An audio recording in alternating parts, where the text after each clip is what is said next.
A Visit from St. Nicholas by Clement, Clarke, Moore.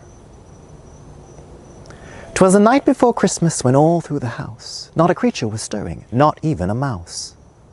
The stockings were hung by the chimney with care, in hopes that St. Nicholas soon would be there. The children were nestled all snug in their beds, while visions of sugar plums danced in their heads. And Mamma in her kerchief, and I in my cap, had just settled our brains for a long winter's nap. When out on the lawn there arose such a clatter, I sprang from the bed to see what was the matter. Away to the window I flew like a flash, tore open the shutters, threw up the sash. The moon on the breast of the new-fallen snow gave the luster of midday to the objects below. When what to my wondering eye should appear but a miniature sleigh and 8 tiny reindeer, with a little old driver so lively and quick, I knew in a moment it must be St. Nick. More rapid than eagles his coursers they came, and he whistled and shouted and called them by name.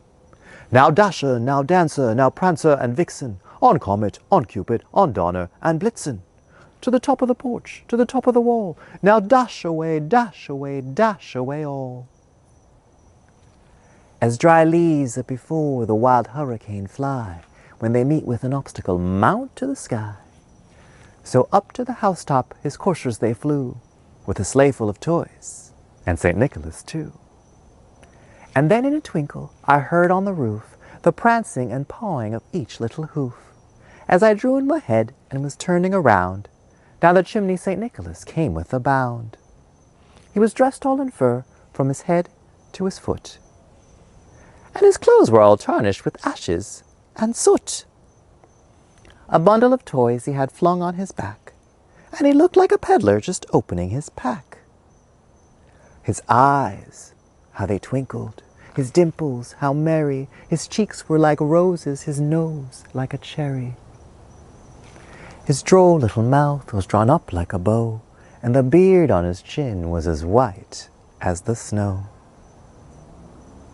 The stump of a pipe he held tight in his teeth, and the smoke it encircled his head like a wreath.